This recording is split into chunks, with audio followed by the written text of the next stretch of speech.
सबके भविष्य। धन्यवाद जी हरिवंश जी। श्री गुलाम नबी आजाद जी।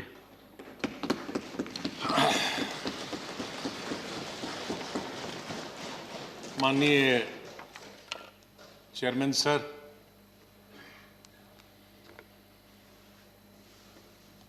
सर आपने, माननीय प्रधानमंत्री जी ने, माननीय डिप्टी चेयरमैन साहब ने और मेरे जितने भी यहाँ साथी हैं, उस तरफ के या इस तरफ के, सत्ताधारी पार्टी के या विपक्ष के, और विशेष रूप से आपने और माननीय प्रधानमंत्री जी ने जिस तरह से भावुक होकर मेरे बारे में कुछ शब्द बताए, मैं बड़ी सोच में पड़ गया कि क्या कहूं।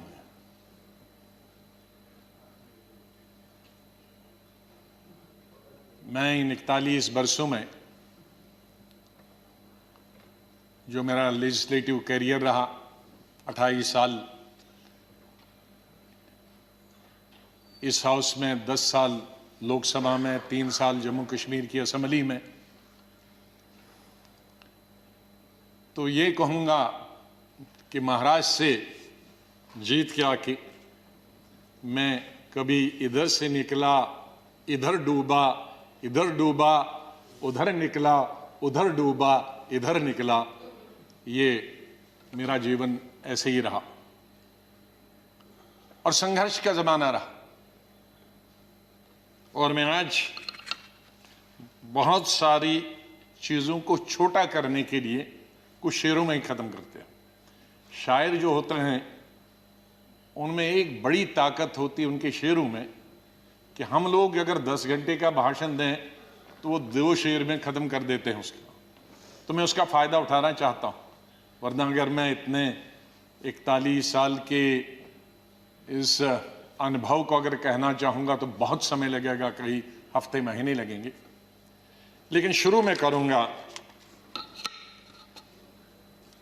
जिस बात से मैंने पॉलिटिकल कैरियर शुरू किया है, स्टूडेंट लाइफ।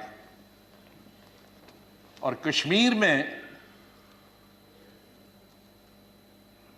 जम्मू कश्मीर में मेरा, हालांकि मैं जम्मू से हूं, लेकिन मेरा डिस्ट्रिक्ट में, शमशेर सिंह जी जानते हैं, मुस्लिम मेजॉरिटी डिस्ट्रिक्ट, उसका असर कश्मीर का ज्यादा होता है, जम्मू का कम असर पड़ता है, विशेष रूप से मुस्लिम्स में। और उसके बाद कॉलेज और यूनिवर्सिटी तो मैं कश्मीर में ही पढ़ा। और गांधी को पढ़ता था मैं, नेहरू को पढ़ता था, मौलाना आजाद को पढ़ता था, इन 3 की। तो जो मैंने सीखा है देशभक्ति का स्कूल से लेकर, और वो देशभक्ति आज उन नौजवानों की नजर में जो सियाचिन में है, जो जम्मू कश्मीर में कई दशकों से है, ठंड में है, बर्फ में है, उनके नाम से शुरू करता हूं मैं। खून की मांग है इस देश की रक्षा के लिए, खून की मांग है इस देश की रक्षा के लिए, मेरे नजदीक ये कुर्बानी बहुत छोटी है, दे दो।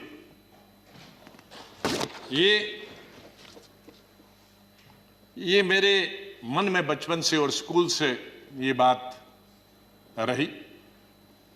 और जब मैं कश्मीर के सबसे बड़े college, SP college, Shri Pratap college में पढ़ता था, मुझे याद है वहां 14 अगस्त भी मनाया जाता था और 15 अगस्त भी मनाया जाता था हमारे कॉलेज में। और 14 अगस्त तो आप जानते हैं किसके लिए मनाया जाता, और मेजॉरिटी उनकी थी जो 14 अगस्त को मनाते, और बहुत कम माइनॉरिटी थी, दर्जन के अंदर, जिसमें मैं भी था और मेरे दोस्त थे जो 15 अगस्त में स्टाफ के और प्रिंसिपल के साथ रहते थे। और उसके बाद हम 1 हफ्ता कॉलेज नहीं जाते थे क्योंकि पिटाई होती। तो उस वक्त से निकलकर हम इस सोच के आए हैं जिस सोच में आज हम सब हैं और मुझे खुशी है इस बात की कि इस सोच को बहुत सारे लोगों ने, और मैं बधाई देता हूं दूसरी पार्टीज को भी, वहां नेशनल कॉन्फ्रेंस हो, पीडीपी हो, बीजेपी तो शुरू से ही कौमी धारा की पॉलिटिक्स में थी, वो भी आहिस्ता आहिस्ता बड़े पैमाने पे आए और कश्मीर आगे बढ़ा। मेरी हमेशा ये सोच रही कि हम बड़े खुशकिस्मत हैं, जन्नत हिंदुस्तान ही है। मैं तो आजादी के बाद पैदा हुआ, लेकिन आज गूगल के जरिए मैं पढ़ता हूं, देखता हूं, सुनता हूं, यूट्यूब के जरिए पढ़ता हूं। मैं उन खुशकिस्मत लोगों में हूं जो पाकिस्तान कभी नहीं गया, लेकिन जब मैं पढ़ता हूं कि वहां किस तरह के हालात हैं पाकिस्तान के अंदर, तो मुझे गौरव महसूस होता है, मुझे फख्र महसूस होता है कि हम हिंदुस्तानी मुसलमान हैं। और बल्कि अगर मैं आज कहूंगा विश्व में किसी मुसलमान को अगर गौरव होना चाहिए, वो हिंदुस्तान के मुसलमान को गौरव होना चाहिए। हमने इन पिछले 30-35 सालों से अफगानिस्तान से लेकर इराक से लेकर और कुछ सालों पहले से देखे कि किस तरह से मुस्लिम देश खत्म हो जा रहे हैं एक दूसरे के अंदर और एक दूसरे से लड़ाई करते हुए। वहां हिंदू तो नहीं है, वहां कोई क्रिश्चियन तो नहीं है, वहां दूसरा तो नहीं है जो लड़ाई कर रहा है, आपस में लड़ाई कर रहे हैं। और जो कल्चर है, हमदर्द तो लोग पाकिस्तान के बहुत है, सुनने में आया है, मैं कभी गया नहीं, लेकिन जो समाज में बुराइयां हैं, दूसरे मुल्क के बारे में नहीं कहना चाहिए, लेकिन हम गौरव से ये कह सकते हैं कि हमारे मुसलमानों में वो बुराइयां खुदा न करे कि कभी भी लाए। तो आज हम गौरव से ये कह सकते हैं। लेकिन यहां मेजॉरिटी कम्युनिटी को भी 2 कदम आगे बढ़ने की जरूरत है, तभी मेजॉरिटी कम्युनिटी 10 कदम आगे बढ़ी। मेरी हमेशा ये सोच रहेगी, पता नहीं शमशेर सिंह जी ने मेरी कश्मीर की चीफ मिनिस्टर बनने के बाद पहली पब्लिक मीटिंग के बारे में कभी सुना है कि नहीं। मैं जब सीएम बना तो पहली पब्लिक मीटिंग सीएम के तौर पे, आपको आश्चर्य होगा कहां ली होगी, वो मैंने सोपुर में ली, जहां के सोपुर में कोई कई दशकों से पब्लिक मीटिंग कोई कर नहीं सकता, आज भी नहीं कर सकता। शहर में तो नहीं की, लेकिन उसी कॉन्स्टिट्यूंसी में की जहां गिलानी साहब हैं, जो गिलानी साहब वहां से 3 दफा एमएलए चुन के आए। और उस पब्लिक मीटिंग में मैंने क्या कहा था कि मेरी सरकार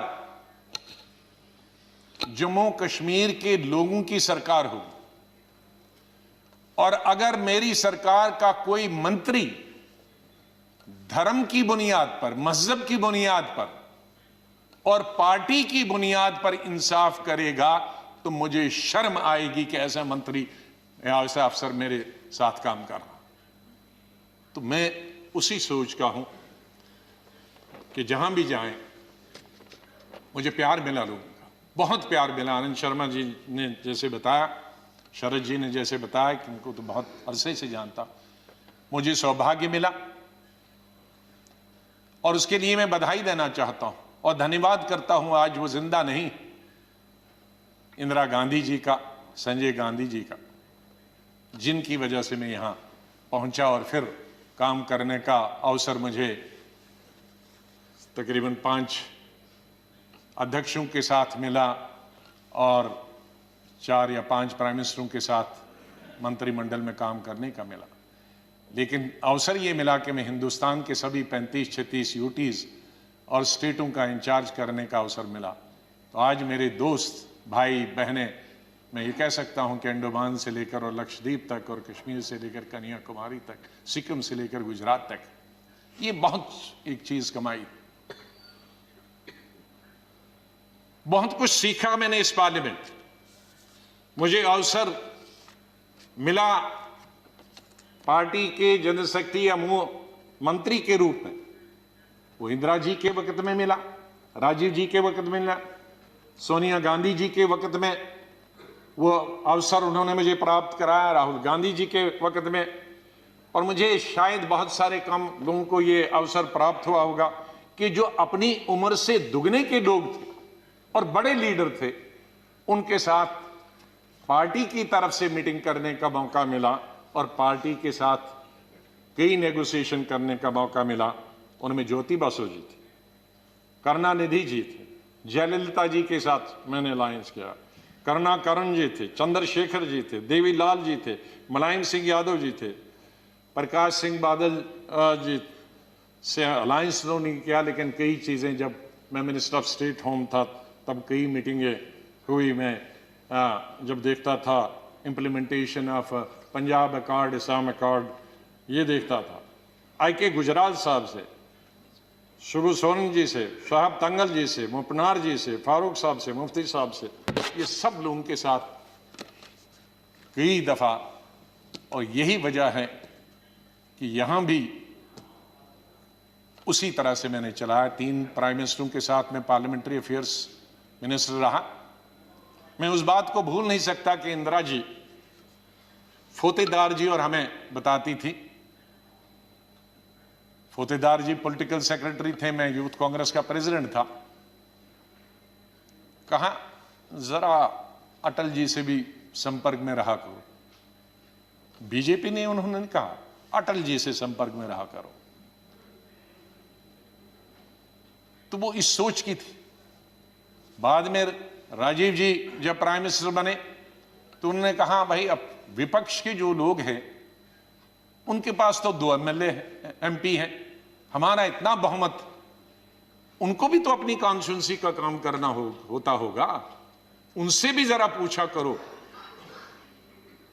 जब पार्लियामेंट्री अफेयर्स में मिनिस्टर बना मैं उनके वक्त में राजीव गांधी के, तो फिर एक दफा फिर याद दिलाया कि आप बहुत सारे काम अपनी पार्टी के कराते हो, विपक्ष के भी कुछ करते हो।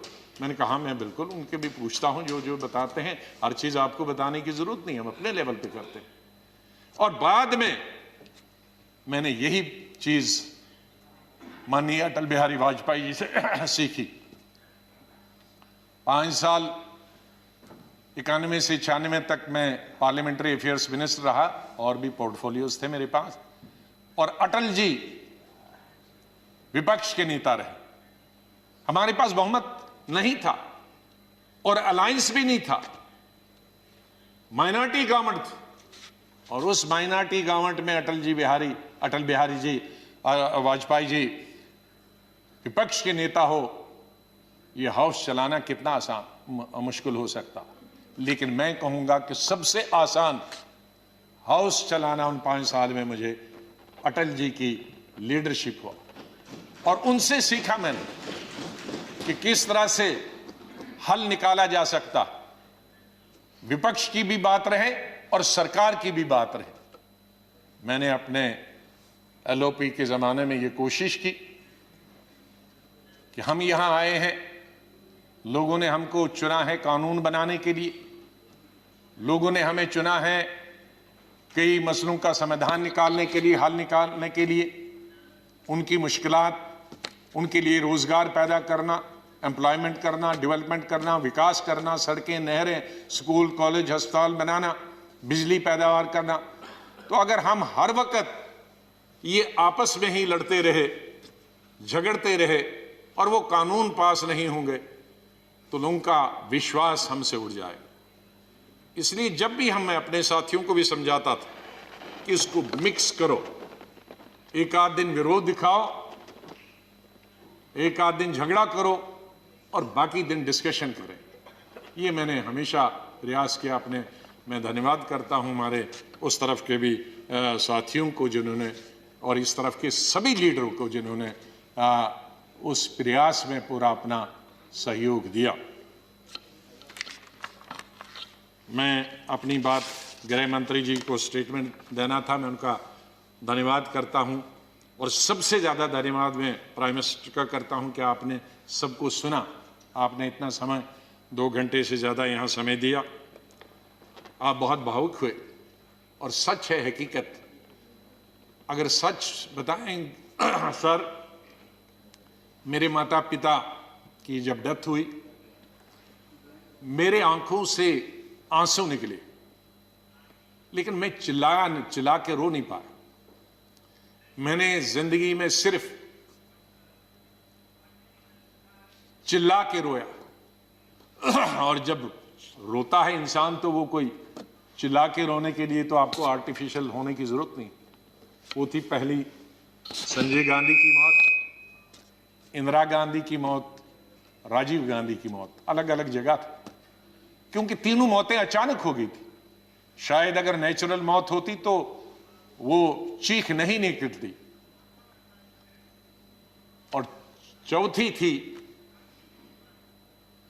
जब सुपर सुनामी आ गया था उड़ीसा में 99। मैं हॉस्पिटल गया अपने पिताजी को दिखाने के लिए और उन्होंने कहा कि इनको गैलेपिंग कैंसर है। मुझे तब तक ये गैलेपिंग कैंसर का नहीं, कैंसर मालूम, गैलेपिंग। तो मैंने पूछा इसका क्या मतलब हुआ, कि ज्योग्राफिकल रेशो से बढ़ता है, 2 का 4, 4 का 8, 8 का 16, 16 का 64, जो बढ़ जाता है, और इसकी अपर लिमिट है 21 दिन। तो 21 दिन आप कहीं मत जाओ। दोपहर को मैं ये लेके आया और सुबह हमने प्रोग्राम बनाया कहीं जाने का, इनको घुमाएंगे। मिसेस गांधी का शाम को फोन आया कि वहां साइक्लोन है, कोई दूसरे जनरल सेक्रेटरी हैं वो जाना नहीं चाहते और तुम ही जा सकते हो। अब मैं उनको कहता कि मैं अगर मेरे डॉक्टर ने ये कहा है तो कहेंगी बहाना कर रहा। तो मैं अपने पिताजी को छोड़कर मैंने कहा 2 दिन में वापस आऊंगा। गुजरात के, ये उड़ीसा के लोगों के लिए एक नई बात कहता हूं, क्योंकि इसका लुल्लू इसका गवाह था, वो इस दुनिया में नहीं रहा। हमारे कांग्रेस का यंग लीडर था, यूं बहुत हाउस होल्ड नेम है आज भी। उड़ीसा जब एयरपोर्ट पे पहुंचा तो 1000 आदमी था, लड़के। तो कहा सर पैदल चलना है, क्योंकि सारे पेड़ जो हैं, शहर पानी में है और सारे पेड़ सड़कों पर है, तो ये 10-12 किलोमीटर पैदल चलना। चले हम। तो सबसे बड़ा काम क्या था पहला, और मिनिस्टर कोई नहीं, चीफ मिनिस्टर भाग गए थे, मिनिस्टर भाग गए थे, कोई एडमिनिस्ट्रेशन, कोई दुकानें तोड़कर मैंने उनकी लिस्ट बनाई पुलिस की मदद से कि उनको पैसे देंगे बाद में। हमने हथियार लिए जंगल काटने के 3 रातें और 3 दिन। और अटल जी से जाते ही मैंने फोन पे संपर्क किया, अटल जी प्राइम मिनिस्टर, कि ये स्थिति है और हम सड़क तैयार करेंगे, तब आप आइए ताकि हम वहां समंदर तक पहुंच जाएं। 3 रात और 3 दिन हम तकरीबन 1000 लड़के यूथ कांग्रेस के मैंने लगाए काटने में और सड़क। फिर पीएम को फोन किया, फिर वो हेलीकॉप्टर से आए, फिर उनसे राशन मंगाया, फिर उसके बाद मैंने सोनिया गांधी जी को कहा। तो और वहां मैं रोया जब मैंने लाशें देखी, सैकड़ों लाशें तैर रही थी जब हम समंदर के किनारे तक पहुंचे, वहां मैं चिल्ला के रोया। वो 4थी दफा था। और 5वीं दफा जिसका उल्लेख माननीय प्रधानमंत्री जी ने किया और वो भावुक हुए। मैं 2005 में जब चीफ मिनिस्टर बना नवंबर में, और मई में जब दरबार कश्मीर में खुला, तो मेरा स्वागत गुजरात के मेरे भाइयों और बहनों की कुर्बानी से हुआ। मैं अभी 2 ही दिन पहले पहुंचा था, तो वहां स्वागत करने का मिलिटेंट का यही तरीका था कि आप हत्या करो गरीबों की तो वही स्वागत होता। उसका मतलब था कि हम हैं, इस गलतफहमी में न रहना। निषाद बाग जो कि राजभवन के साथ, वहां बस से उस पर लिखा था गुजरात की बस, उसमें हमारे तकरीबन 40-50 गुजरात के हमारे भाई बहनें टूरिस्ट, उस पे उन्होंने ग्रेनेड लगाया और मेरे ख्याल में दर्जन से ज़्यादा लोग वहीं हताहत हो गए और कई जख्मी हो गए। मैं फौरन तुरंत जगह पे पहुंचा, लेकिन तब तक पुलिस ने वो हटा दिया था। फिर मैं जैसे माननीय प्रधानमंत्री जी इन्होंने भी डिफेंस मिनिस्टर से बात की, मैंने प्रधानमंत्री जी से बात की, जहाज आया मी-8 उनको लेने के लिए। लेकिन जब मैं एयरपोर्ट पे पहुंचा तो जाहिर है सिक्योरिटी वाले कहते हैं कि सीएम आ रहे हैं, सीएम आ रहे हैं। तो एयरपोर्ट पे ये सब जाने के लिए तैयार थे। हमारे जख्मी भाई, छोटे छोटे बच्चे। तो जब मैं एयरपोर्ट पे पहुंचा तो इन बच्चों ने, जिसका किसी का पिता मर गया था, किसी की मां मर गई थी, वो रोते रोते मेरे टांगों से जब लिपट गए तो मैं जोर से मेरी आवाजें निकल गई, ए खुदा ये क्या तुमने किया। मैं कैसे जवाब दूं इन बच्चों को, मैं कैसे जवाब दूं उन बहनों को जो यहां तफरी के लिए आए थे, सैर के लिए आए थे, और आज मैं लाशें लेकर इनके हवाले कर रहा हूं उनके माता पिता की। तो ये भावुक होने की जरूरी बात है। आज हम ये अल्लाह से, भगवान से यही दुआ करते हैं कि इस देश से मिलिटेंसी खत्म हो जाए, इस देश से आतंकवाद खत्म हो जाए।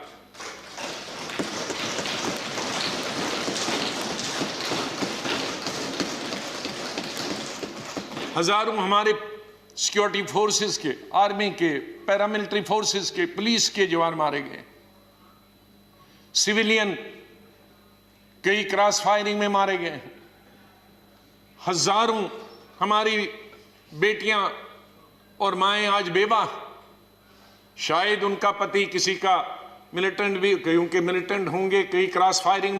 कश्मीर के हालात ठीक हो जाएं। मैं इससे पहले कि कुछ अशार बोलूं,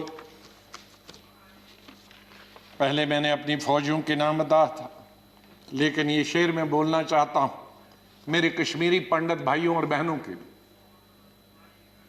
जब मैं कश्मीर में पढ़ता था तो सबसे ज्यादा वोट में यूनिवर्सिटी में जब जीत के आता था तो कश्मीरी पंडित मेरे सबसे ज्यादा लड़के लड़कियां वोट देते थे।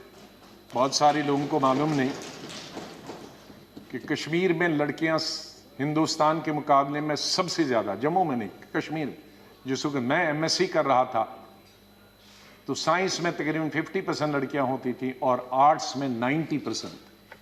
तो ओवरऑल ज्यादा लड़कियां पोस्ट ग्रेजुएशन पढ़ती थी। तो मैं जब यूनिवर्सिटी का इलेक्शन लड़ता था तो हमारे कश्मीरी पंडित लड़के हों या लड़कियां, सबसे ज्यादा वोट मुझे 100% मिलते थे। मैं 99 भी नहीं कहूं। दोस्त हैं आज वो बिखरे हुए, मुझे बहुत अफसोस होता है जब मैं उनसे मिलता अपने क्लासमेट्स। ये उन कश्मीरी मेरे भाई पंडितों के नाम जिनके जो घर से बेघर हो गए, उन कश्मीरी बेवाओं के जो बेवाएं हुई हैं और बच्चे हुए और जो वहां से बिछड़ गए, उनके लिए शेर अर्ज करता हूं। गुजर गया, और ये हमारा जो आज मुद्दत खत्म हुई इसके लिए भी कह सकता हूं, गुजर गया वो जो छोटा सा एक फसाना था, गुजर गया वो जो छोटा सा एक फसाना था। फूल थे, चमन था, आशियाना था। गुजर गया वो जो छोटा सा एक फसाना था, फूल थे, चमन थे, था, आशियाना था। न पूछ उजड़े नशे मन की दास्ता, घोंसला उजड़ गया। न पूछ उजड़े नशे मन की दास्ता, न पूछ थे 4 तिनके मगर नाम आशियाना तो था। तो हम उस आशियाने को, आप दोनों यहां बैठे हैं, उसको फिर आशियाना बनाए जो इस वक्त उजड़ा हुआ है, उसके लिए हम सबको प्रयास करना। और मुझे, जैसे मैंने बताया, बहुत काम कर चुके हैं, सेवा कर चुके हैं, आशीर्वाद सबका मिला है। मैं यही कहूंगा, दिल ना उम्मीद तो नहीं, नाकाम ही तो है। दिल ना उम्मीद तो नहीं, नाकाम ही तो है, लंबी है गम की शाम, शाम ही तो है। कितनी लंबी होगी? सवेरा तो आई, विंटर में जरा लंबी होती है, तो लंबी है गम की शाम, मगर शाम ही तो है, सवेरा तो फिर आ जाएगा। और आखिर में ये कहूंगा, चाहे हम याद यहां ना होंगे, लेकिन फिर उसके लिए कहूंगा, बदलेगा न मेरे बाद भी मौजूए गुफ्तगू, बदलेगा न मेरे बाद भी मौजूए गुफ्तगू, मैं जा चुका हूंगा फिर भी तेरी महफिलों में रहूंगा। माननीय चेयरमैन साहब, मैं आपका बहुत बहुत धन्यवाद करता हूं। आपके साथ काम करने का मुझे अवसर मिला। आप जब पार्टी के अध्यक्ष थे तब भी हमारी मुलाकात होती थी, जब आप मंत्री बने तब भी बात होती थी, जब यहाँ चेयरमैन बनने से, वाइस प्रेसिडेंट आप बनने से पहले आप पार्लियामेंट्री अफेयर्स मिनिस्टर थे और मैं एलओपी था, तब भी हमारे संपर्क है। लेकिन जिस तरह का आशीर्वाद, जिस तरह का प्रेम, जिस तरह का प्यार आपका चेयरमैन के तौर पे मिला और वो जो गाइडेंस मिली, उसके लिए मैं हमेशा ऋणी रहूँगा। धन्यवाद करता हूँ उसके लिए, और आपके स्नेह और प्यार के लिए मैं हमेशा धन्यवाद करता हूँ। माननीय प्रधानमंत्री जी, कई दफ़ा टोका टोकी हुई और आपने कभी बुरा नहीं माना। एलओपी के वक्त में बड़ी बड़ी लंबी स्पीचें आपकी हुई, मेरी हुई, खास करके राष्ट्रपति के अभिभाषण पर, उसमें लंबी तकरीर होती थी। कभी हम कुछ एलओपी की जिम्मेदारी करते थे, लेकिन आपने व्यक्तिगत तौर पर उसे कभी अपने खिलाफ नहीं लिया। हमेशा भी आपने पर्सनल कॉन्टेक्ट्स को और पार्टी की जो जिम्मेदारी है उसको दूर रखा। कभी ईद हो, दिवाली हो, बर्थडे हो, उसमें बराबर आपने कभी भी कमी नहीं की फोन करने की। सबसे पहले या तो मेरे पार्टी प्रेसिडेंट का आता था या आपका आता था। दो आदमियों का तो अनिवार्य, हमारे प्रधानमंत्री और कांग्रेस प्रेसिडेंट मिसेस गांधी। और आपने हमेशा बताया कि कभी अपनी स्टेट के बारे में हो और कोई काम हो तो मुझे आप कभी भी बताना। मुझे याद है जब मैं राज्यसभा इलेक्शन लड़ने गया तो आपने कुछ कहा कि भाई आपको कुछ जरूरत है। मेरे का वो तो लड़ाई है, आपका कैंडिडेट है, मैं कैंडिडेट हूं, उसमें आप कुछ नहीं कर सकते। तो ये एक पर्सनल टच जो होता, आदमी भावुक हो जाता है, आदमी सेंटिमेंटल हो जाता है, आदमी इमोशनल होता है। और मेरे संपर्क तो विपक्ष के साथ आज से नहीं, जब पहली दफा मैं एमओएस बना था तब से लेकर आज तक, क्योंकि हम मिलके ही देश को चला सकते हैं। लड़ाई करके, गालियां दे करने के से हम अपनी बात अपने भाषणों के जरिए कर सकते हैं। मैं आपका बहुत धन्यवाद करता हूं। मैं माननीय डिप्टी चेयरमैन साहब, मेरे यहाँ हम बेंचमेट रहे, वो हमेशा मुझे याद रहेगा। बहुत सिंपल आदमी है, स्ट्रेट फॉरवर्ड है। कभी कभी हम नाराज होते हैं स्ट्रेट फॉरवर्ड, लेकिन स्ट्रेट फॉरवर्ड हमेशा वो लोग नाराज होते हैं। और शरद पवार जी से लेकर और यादव जी से लेकर और सब लोग हमारे लीडरों का तो मैं बहुत ही धन्यवाद, सब लेफ्ट राइट एंड सेंटर, नाम क्यों कि कुछ लूँगा तो बहुत सारे हमारे साथी नाराज होंगे। तो चेयरमैन साहब से लेकर और प्रधानमंत्री जी से लेकर, मैं सेक्रेटरी जनरल साहब का कैसे और सेक्रेटरीट का कैसे धन्यवाद कर सकता हूँ, मुश्किल है करना, क्योंकि इनका सहयोग मिला बहुत। हमेशा हर वक्त जब भी हमने कुछ चाहा इंफॉर्मेशन पार्लियामेंट की या कोऑर्डिनेशन के बारे में आप तक पहुंचने की बात की, तो सेक्रेटरी जनरल साहब ने और सेक्रेटरीट ने हमने हमेशा हमारी मदद की है। और आखिर इस शेर से मैं आपसे विदाई लेता हूं, और इंशाल्लाह हम मिलते रहेंगे, चाहे यहाँ नहीं मिले लेकिन आगे एक दूसरे के पास आ जा सकते हैं। नहीं आएगी, मैं आप लोगों से बोल, नहीं आएगी याद तो बरसों नहीं आएगी, मगर जब याद आओगे तो बहुत याद आओगे। धन्यवाद गुलाम नबी जी.